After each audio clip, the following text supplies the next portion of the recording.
الرجيم بسم الله الرحمن الرحيم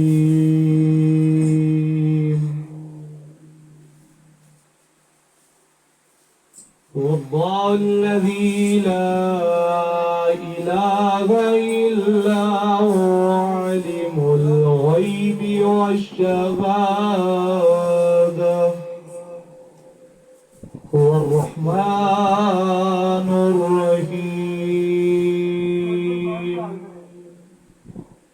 والله الذي لا إله إلا هو الملك القدوس السلام المؤمن المهيمن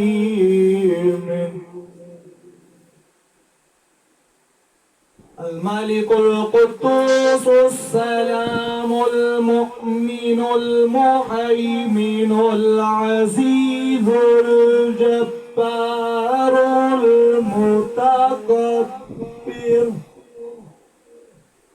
سبحان الله عما يشركون صدق الله العظيم والصلاة والسلام عليك يا رسول الله وعلى آلك وأصحابك يا حبيب الله الصلاة والسلام عليك يا رسول الله وعلى آلك وأصحابك يا خاتم النبيين رمضان المبارک کی خصوصی نشریات حقیقت رمضان کے ساتھ قاری محمد ساجد رضوی حاضر خدمت ہے۔ ماہ رمضان المبارک کی آج 20 تاریخ ہے، 20واں روزہ ہے۔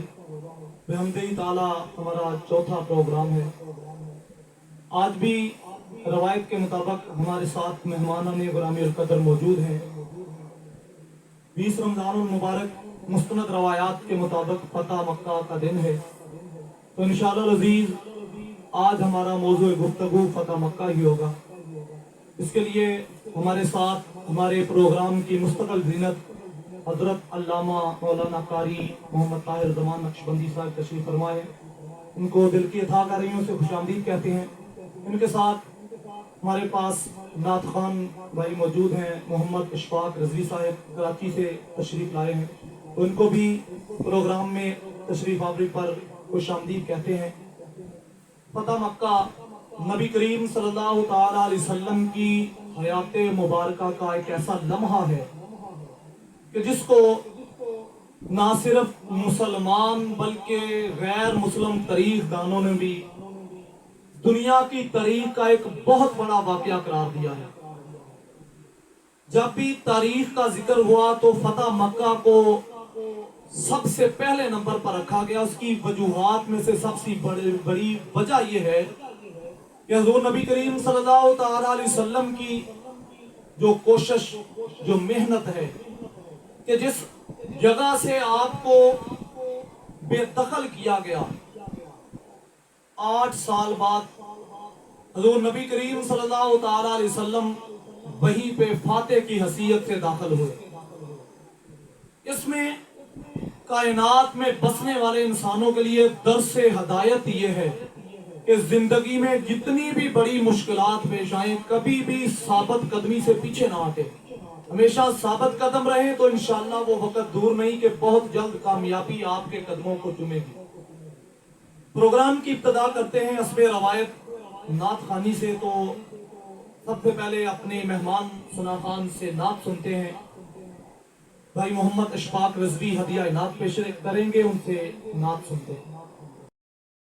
میں ہی نہیں ان پر قربان زمانہ ہے، ایک میں ہی نہیں ان پر قربان زمانہ ہے، ایک میں ہی نہیں ان پر قربان زمانہ ہے، جو رب دو عالم کا محبوب یگانہ ہے، جو رب دو عالم کا محبوب یگانہ ہے، ایک میں ہی نہیں ان پر قربان زمانہ ہے.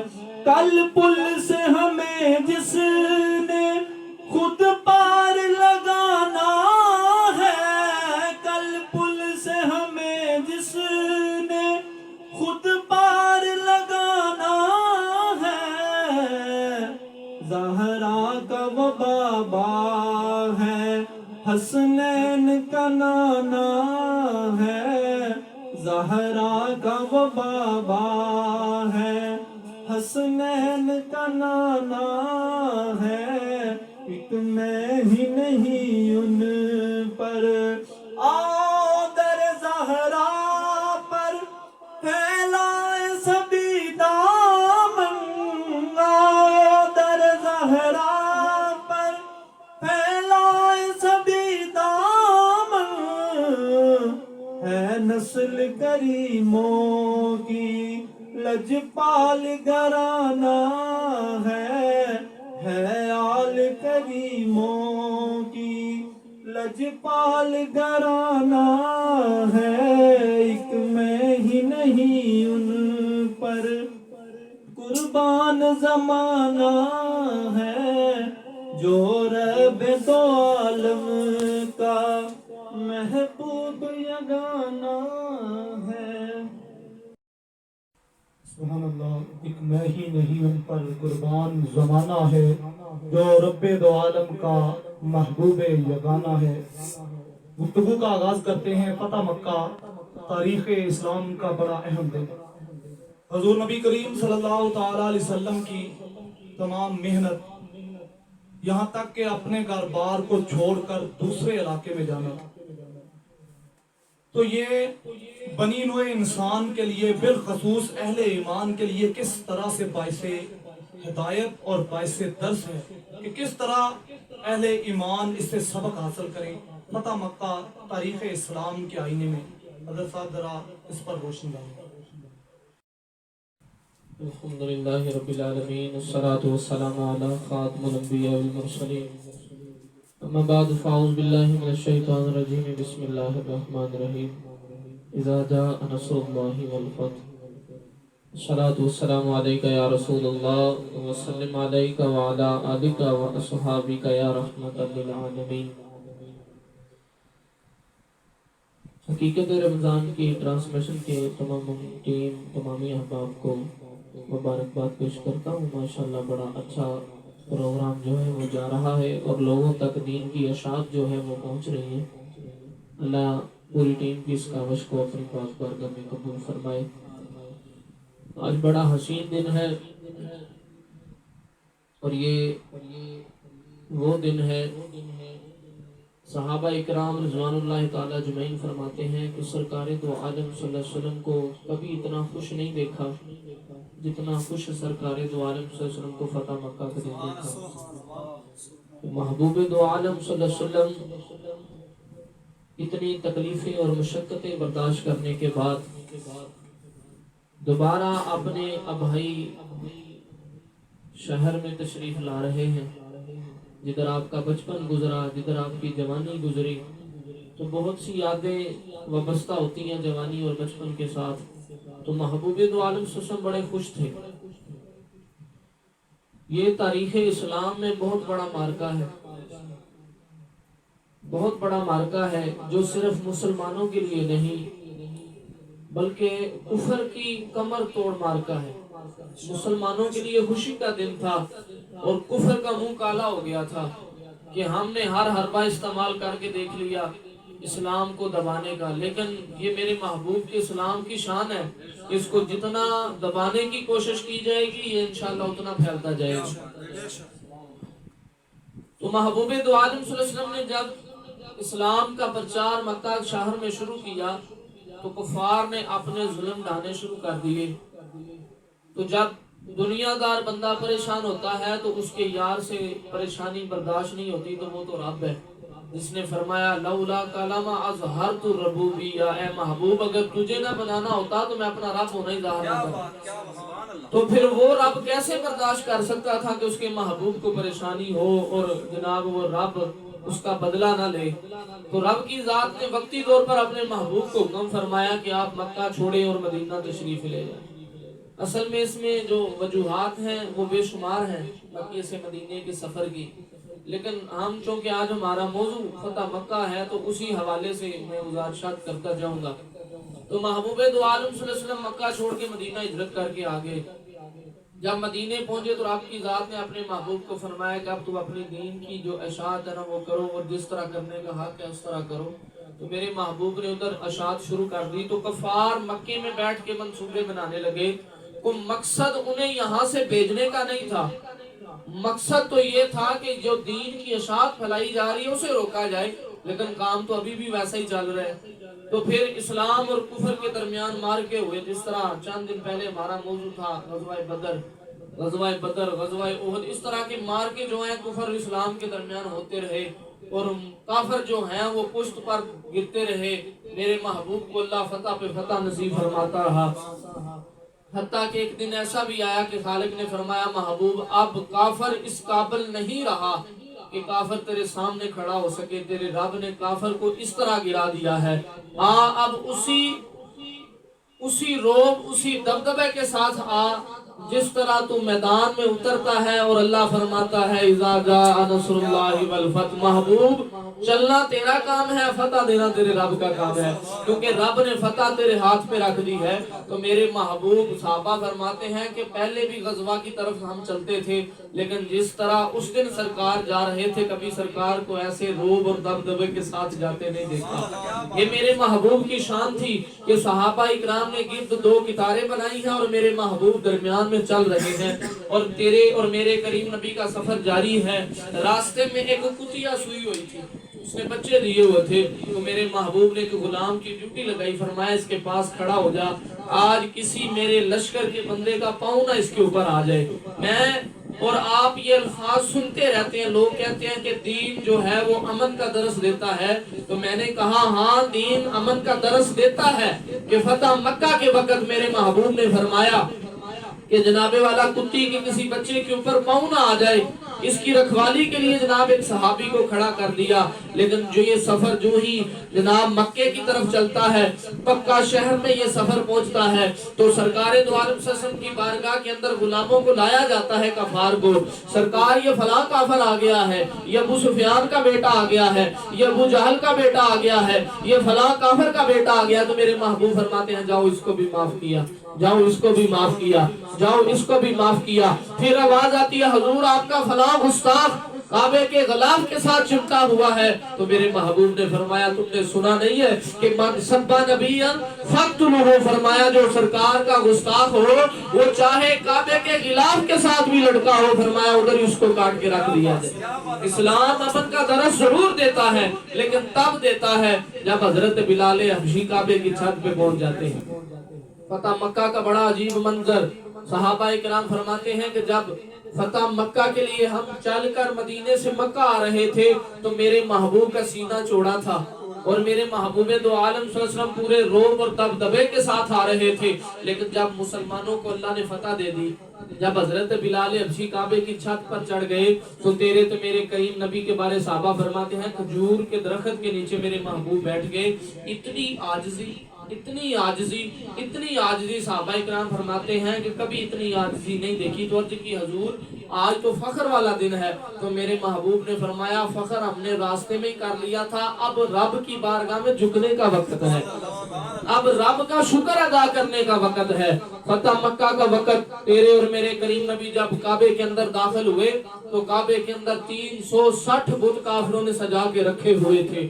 تو میرے محبوب نے فرمایا اے کعبہ تجھے اس لیے نہیں میرے دادے نے بنایا تھا کہ یہاں جناب غیر اللہ کی عبادت ہو، تجھے تو میرے دادے نے اس لیے بنایا تھا کہ ادھر ایک اللہ کی عبادت ہو۔ کون دادا؟ وہ دادا جسے جد الانبیاء کہا جاتا ہے، حضرت سیدنا ابراہیم خلیل اللہ علیہ السلام۔ آپ نے خانہ کعبہ کی تعمیر کی، اور تعمیر کرنے والے دادا تھے اور اسے بسانے والے محمد رسول اللہ صلی اللہ علیہ وسلم۔ تو نبی علیہ السلام نے فرمایا کہ فلاں فلاں بت جو ہے نا وہ توڑے جائیں۔ تو جب میرے محبوب نے آگے ہاتھ بڑھایا تو خالق نے فرمایا محبوب انہیں ہاتھ نہیں لگانا، امام کثیر رحمۃ اللہ تعالی علیہ یہاں وجوہات لکھتے ہیں کہ کن بنا پر اللہ کی ذات نے اپنے محبوب کو جناب ہاتھ پیچھے ہٹانے کے لیے کہا. وہاں فرماتے ہیں کہ رب نے فرمایا محبوب اپنا ہاتھ نہ لگائیں ورنہ ان بتوں کو بھی جنت دینی پڑ جائے گی. اپنا ہاتھ نہیں لگانا، اپنا ہاتھ نہ لگائیں بلکہ چھڑی ہاتھ میں پکڑے. اور میرے محبوب نے چھڑی پکڑی اور جس کی طرف اشارہ کرتے ہیں وہ بت ٹوٹ جاتا ہے. باری آ گئی سب سے بڑے بت کی جس کا نام ہبل تھا. تو میرے محبوب نے فرمایا علی میرے کندھوں پہ آؤ اور آ کے اس کا جنوں ہے بت کو توڑ دو. تو حضرت مولا علی نے عرض کی تھی حضور میں غلام ہوں اور آپ آقا ہیں، میں کیسے آپ کے کندھوں پہ آ جاؤں، آپ میرے کندھوں پہ آ جائیں. تو میرے محبوب نے فرمایا اے علی آپ سے نبوت کا وزن نہیں اٹھایا جاتا. میں نہ تو کسی کی شان بڑھانے کا قائل ہوں اور نہ کسی کی شان گھٹانے کا قائل ہوں. میں نقشبندی مجددی ہوں، میرا ایمان مجدد پاک ہے. آپ نے ہمیں یہی درس دیا ہے جو میرے محبوب کا درس ہے کہ خلیفہ بلا فصل حضرت ابوبکر صدیق ہیں، دوسرے خلیفہ حضرت سیدنا عمر فاروق ہیں، تیسرے خلیفہ حضرت عثمان غنی ہیں، چوتھے خلیفہ مولا مشکل کشا حضرت مولا علی کرم اللہ وجہ الکریم ہیں. تو چاروں صحابہ کی شان وراء الورا ہے، لیکن جو رتبے میرے محبوب نے بانٹے ہیں ہمیں ان سے انکار نہیں کرنا چاہیے اور نہ ہم انکار کر سکتے ہیں. آئیں تھوڑا سا پیچھے چلتے ہیں. ہجرت کی رات آئی، تیرے اور میرے کریم نبی نے فرمایا علی تو میرے بستر پہ لیٹ جا اور میرے جانے کے بعد صبح تو کفار کی امانتیں انہیں واپس دے کے میرے پیچھے آ جانا. اور حضرت ابوبکر صدیق کو میرے محبوب ساتھ لے کے چلتے ہیں. یہ بھی بڑا عالم ہے کہ فتح جو ہجرت کی رات تھی اس سے 3 ماہ پہلے سرکار نے فرمایا کہ ہم ان قریب مکے سے مدینے ہجرت کر جائیں گے. تو 3 ماہ بعد یکدم وہ رات آئی جب میرے محبوب نے ہجرت کا حکم ہوا. تو میرے محبوب نے جب دروازہ کھولا تو حضرت ابوبکر صدیق باہر بیٹھے.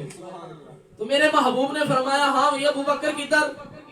تو حضرت ابوبکر صدیق نے کی تھی حضور ہجرت کرنی ہے تو میں نے آپ کے ساتھ جانا ہے.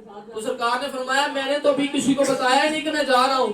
تو حضرت ابوبکر صدیق نے کی تھی حضور رب کعبہ کی عزت کی قسم ہے جس دن کا آپ نے کہا نا ہجرت کر جانی ہے ابوبکر نے ایک رات بھی اپنے گھر نہیں گزاری بلکہ ساری راتیں آپ کے دروازے کے سامنے گزاری ہیں کہ کہیں محبوب اکیلے نہ چلے جائیں.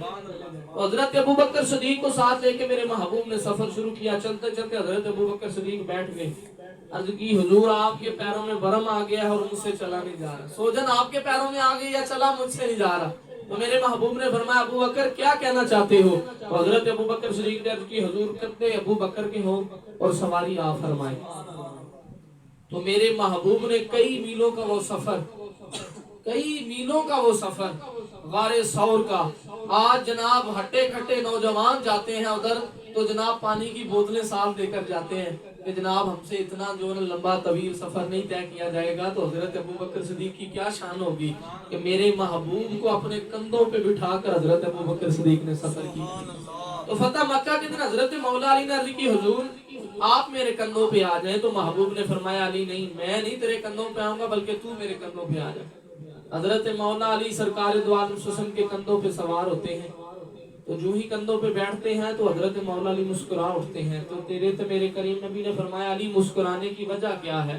حضرت مولا علی نے کہ حضور آپ کے کندھوں پہ بیٹھا ہوں اتنا بلند ہو گیا ہوں کہ عرش کے پاوے نظر آ رہے ہیں. عرش کے پاوے نظر آ رہے ہیں، اجازت ہو تو پکڑ لوں. تو سرکار نے فرمایا علی جس کام آئے ہو نا وہ کام کرو.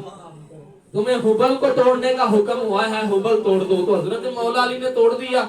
تو سرکار نے فرمایا علی اب نیچے آ جاؤ. تو مولا علی نے چھلانگ لگائی تو نیچے پھر مسکرائے. میرے محبوب نے فرمایا علی کیوں مسکرا رہے ہو؟ تو علی نے عرض کہ حضور اتنا بلند ہوا تھا کہ رب کا عرش نظر آ رہا تھا، اتنی دور سے نیچے آیا ہوں تو مجھے چوٹ نہیں لگی. تو سرکار دو عالم وسلم نے فرمایا علی چڑھانے والا محبوب ہو اتارنے والا جبریل ہو. اتروانے والا جبریل ہو تو چوٹ کیسے لگ سکتی ہے؟ تو یہ میرے محبوب کے غلاموں کی شان ہے. تو میرے محبوب کا عالم کیا ہوگا؟ تو میرے محبوب کا عالم کیا ہوگا؟ ہر کوئی فدا ہے بن دیکھے دیدار کا عالم کیا ہوگا؟ تو یہ فتح مکہ کا دن رب کی ذات نے میرے محبوب کو وہ شان بخشی کہ قیامت تک آنے والے مسلمانوں کے لیے تو خوشی کا مسرت ہوگا لیکن کفار کا ہمیشہ منہ کالا ہوگا. یہ میرے محبوب کی شان ہے. کہ اللہ کی ذات نے فرمایا اذا جاء نصر اللہ والفتح، محبوب ہم نے فتح تمہارے ہاتھ پہ رکھ دی ہے، فتح تمہارے ہاتھ پہ رکھ دی ہے۔ آج بھی اگر کوئی چاہتا ہے کہ مجھے فتح نصیب ہو تو آئیں میرے محبوب کے دامن کے ساتھ وابستہ ہو جائیں، انشاءاللہ محبوب کے قدم کے ساتھ وابستہ ہونا کام آپ کا ہے اور فتح دینا کام میرے رب کا ہے۔ بہت کم نصیب وہ جو قرار تک نہ پہنچے، در یار تک تو پہنچے پر دل یار تک نہ پہنچے۔ اللہ حاضری قبول فرمائے۔ بہت شکریہ علامہ صاحب، آپ نے بڑے خوبصورت انداز میں نبی کریم صلی اللہ تعالیٰ علیہ وسلم کی حیات طیبہ کا ایک سنہرا باب بیان کیا۔ سامعین اکرام، ہمارا آج کا پروگرام یہی مکمل ہوا۔